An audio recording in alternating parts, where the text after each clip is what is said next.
Dari Yayasan Pemberdayaan Konsumen Kesehatan Indonesia mendesak Kementerian Kesehatan segera merealisasikan standar pelayanan medis agar terwujud kepastian dan perlindungan hukum bagi dokter dan pasien sebagai konsumen.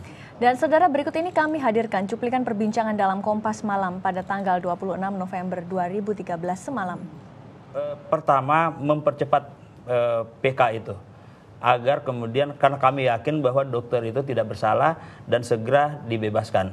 Yang kedua, kami juga mendesak supaya diberikan tahanan kota. Ada pertimbangan kemanusiaan terutama untuk Dr. Ayu. Anaknya masih kecil, 2. Itu harus bisa diasuh oleh ibunya. Nah, kalau ditahan di tahanan, kami sebetulnya menjamin bahwa mengatakan menyurat, bahkan Menteri Kesehatan juga melakukan jaminan Dr. Ayu tidak akan melarikan diri. Tetapi juga tidak dilakukan. Karena itu menurut saya langkah yang kami lakukan adalah mendesak pada Mahkamah Agung untuk segera menggelar PK-nya, kemudian kita, karena kami yakin, maka segera dibebaskan. Baik, Dokter Marius, di sini ada yang menarik. Ketika kita harus melindungi hak-hak konsumen, bahwa mereka harus tahu apa yang dilakukan oleh dokter sudah merupakan yang terbaik dari yang bisa dilakukan. Tetapi kita juga harus memperhatikan bagaimana hak-hak dokter di sini. Akan sangat mengerikan sekali kalau dokter kemudian menjadi takut gara-gara kasus ini. Saya sangat amat setuju dengan pendapat itu. Tapi juga harus ingat, konsumen juga harus dilindungi. Tidak lebih tinggi tapi setara, ya. Untuk itu dari tadi saya udah bilang, standar pelayanan medis kita bisa tahu apa hak kita. Yang sekarang ada kan standar hati nurani yang kadang-kadang ketemu, kadang-kadang tidak, ya. Dan kita tahu kalau keluarga Dr. Ayu punya anak kecil, ini justru anak kecilnya tidak bisa melihat ibunya seumur hidup. Kita juga harus pertimbangan ke situ.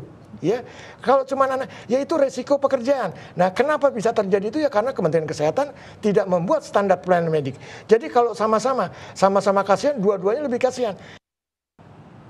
Bagaimana kemudian Kementerian Kesehatan menyikapi aksi demo solidaritas Ikatan Dokter Indonesia dan polemik putusan kasus malapraktik yang dilakukan oleh Dr. Dewa Ayu dan kawan-kawannya? Kami akan berbincang dengan Wakil Menteri Kesehatan, Profesor Ali Gufron Mukti, dari Gedung Kementerian Kesehatan di Jakarta. Selamat sore, Prof. Gufron. Ya, selamat sore, Mbak Rana. Prof. Gufron, kami ingin mengetahui bagaimana tanggapan Kementerian Kesehatan atas aksi solidaritas dari IDI dan juga POGI hari ini. Iya, tentu Kementerian Kesehatan telah memberikan semacam surat edaran dan intinya itu bahwa dokter-dokter melakukan sebuah aksi solidaritas keprihatinan, ya, dengan memasang juga pita hitam, ya. Ini menunjukkan mereka memang memiliki satu keprihatinan tadi. Ya, tapi ada Kementerian Kesehatan, Pak Gufron, terus pelayanan terhadap pasien menyampaikan yang menjadi korban. Agar, halo? Ya, Pak Gufron bisa mendengar kami? Ya, Kementerian Kesehatan menyampaikan ya agar sama-sama berdoa, ya, agar keselamatan pasien dan juga profesi dokter pada waktu menjalankan profesinya ini bisa aman, ya, ada kepastian hukum gitu. Demikian juga Kementerian Kesehatan menyampaikan pada teman-teman agar memberikan layanan kesehatan yang baik kepada masyarakat begitu. Pak Gufron, ada kemudian pertanyaan yang muncul terkait dengan aksi dokter yang berlangsung hari ini. Jika dokter melakukan malapraktik, apakah kemudian tidak bisa dipidana? Tentu tergantung pada kasusnya, bisa aja, ya. Tetapi sebetulnya praktek kedokteran itu sudah diatur di dalam Undang-Undang Praktek Kedokteran, yaitu Undang-Undang Nomor 29 Tahun 2004, ya. Jadi dengan demikian sudah sangat jelas, ya, ada undang-undang yang menjadi rujukan sebetulnya. Tetapi rupa-rupanya kali ini kan belum menjadi sebuah rujukan. Ya, kalau mengikuti ini Pak Gufron, Prof. Gufron, Anda melihat bahwa memang keduanya harus dilindungi, pasien harus dilindungi, dokter juga agar bisa berpraktek dengan tenang harus dilindungi. Tapi kan di sini apa yang diikuti? Anda tadi mengatakan bahwa sudah ada undang-undang, tapi tampaknya masih ada rasa ambigu di sini. Pasien tidak merasa terlindungi, dokter pun merasa bahwa putusan tidak tepat. Lalu kepada siapa kita bisa melihat atau paling tidak bagaimana melihat ini, Pak? Iya, justru itu karena undang-undangnya itu belum dipakai, undang-undang praktek kedokteran belum dipakai sebagai acuan. Karena sebetulnya menurut undang-undang itu sudah dibikin sebuah institusi yang menangani secara khusus, dan ini saya kira merupakan lex specialis ya. Jadi kalau ada pasien, masyarakat yang perlu kita utamakan ya, perlu kita lindungi, kemudian merasa dirugikan oleh layanan dokter, bahkan mungkin menduga bahwa dokter melakukan malpraktek ya, atau kelalaian ya, itu bisa diajukan ya kepada MKDKI. Itu adalah sebuah majelis kehormatan disiplin kedokteran Indonesia yang berbasis pada undang-undang praktek kedokteran itu. Tetapi yang kali ini itu kan tidak menggunakan itu dan tidak melalui mekanisme tersebut ya.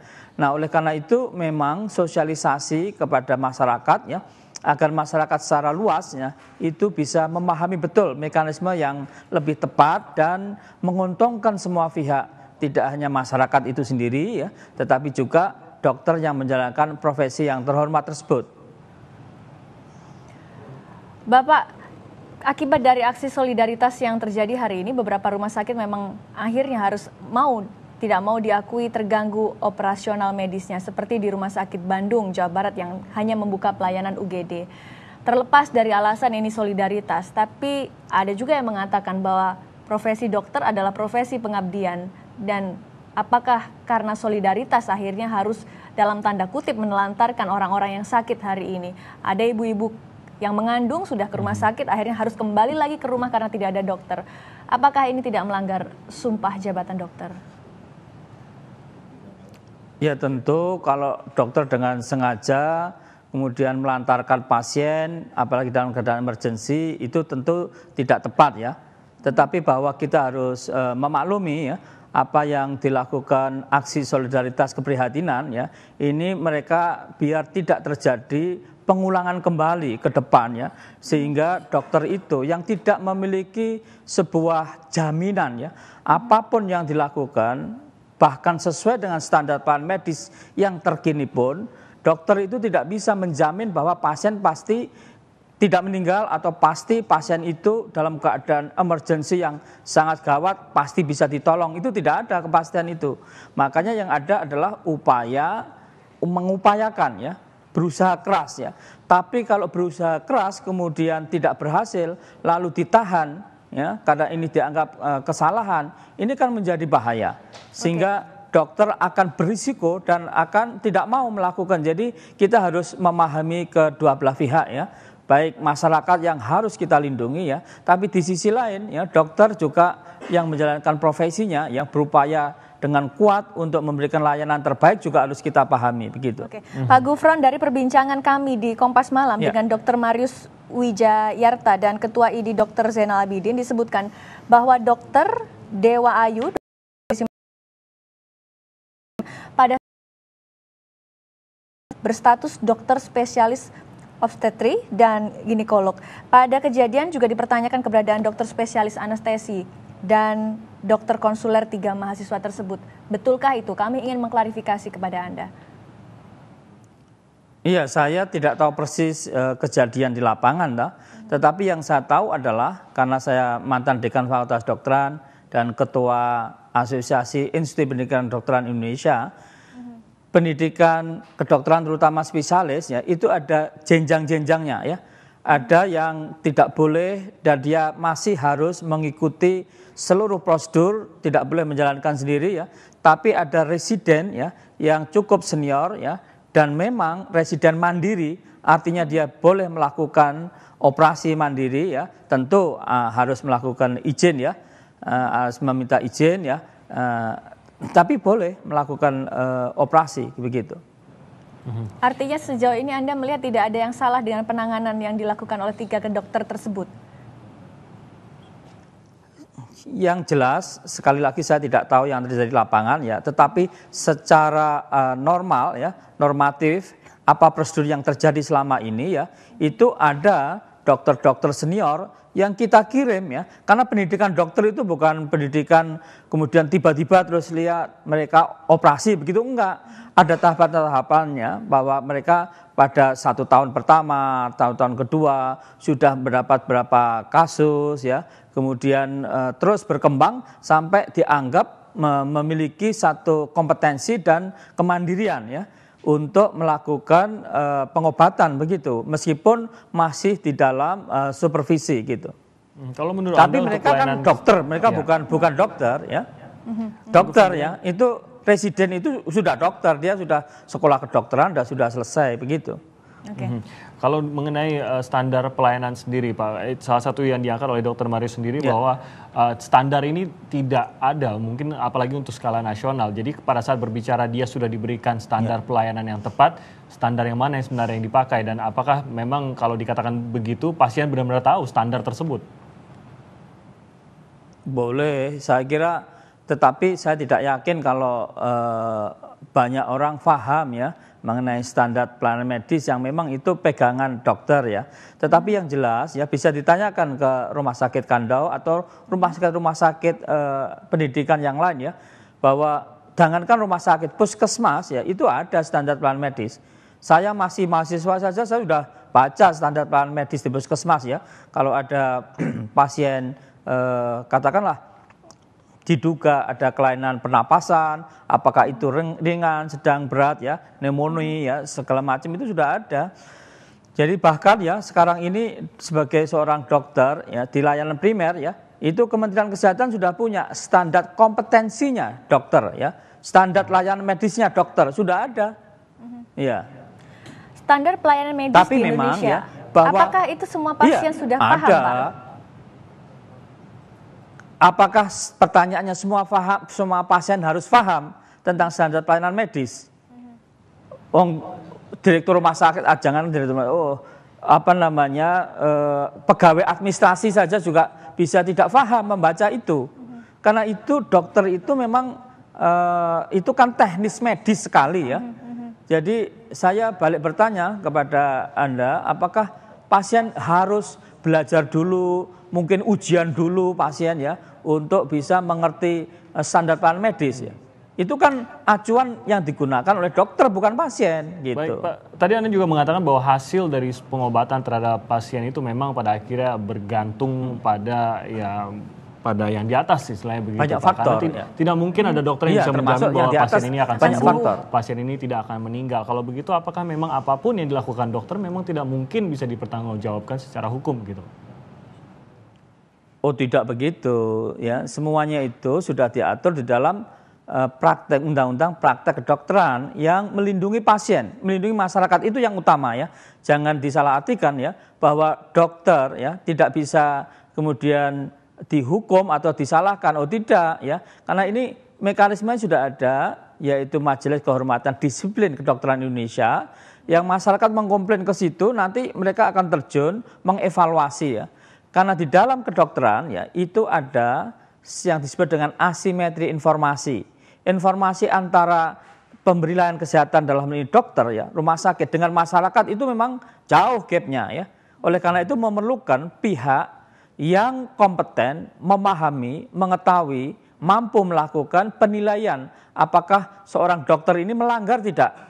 Jangan sampai dokter yang melanggar tapi tidak dianggap melanggar oleh masyarakat ya.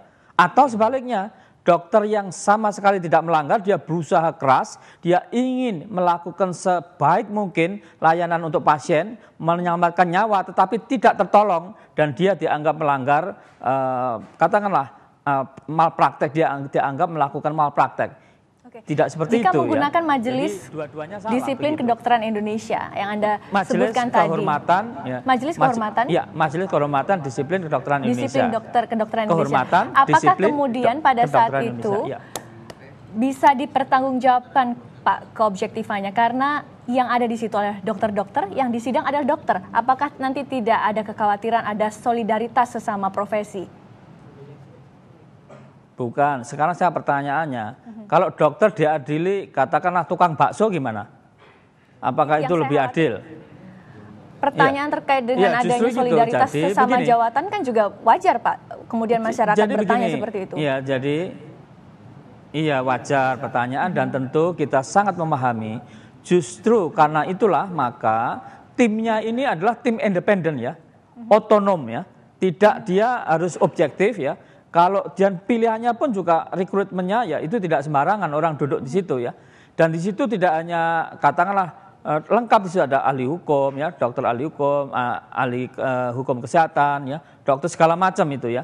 Jadi ini mereka akan melihat secara persis ya.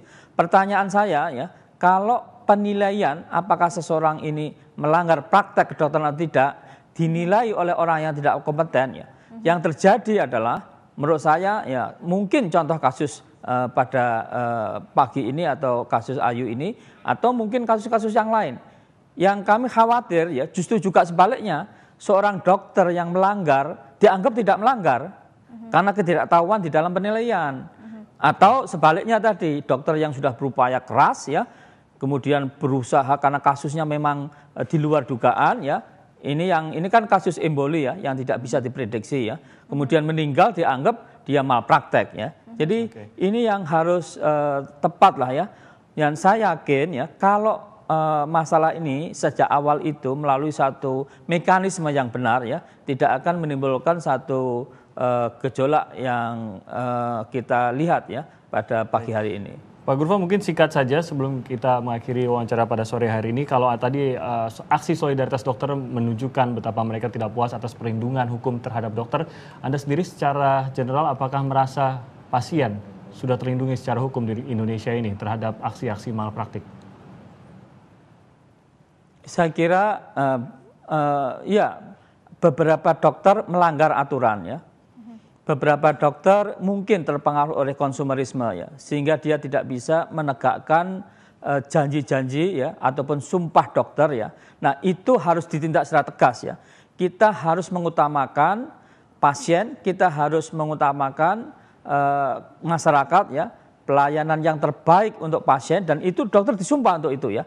Oleh karena itu kalau dokter melanggar seperti itu ya harus ditindak tegas ya. Tetapi melalui suatu mekanisme yang sudah diatur di dalam undang-undang karena undang-undang ini adalah amanat ya, amanat rakyat juga ya, ini produk dari pemerintah dan legislatif yang harus diikuti yaitu undang-undang praktek kedokteran karena ini tentang praktek kedokteran tapi tidak menggunakan atau mungkin pertimbangan ya undang-undang yang lain kan begitu.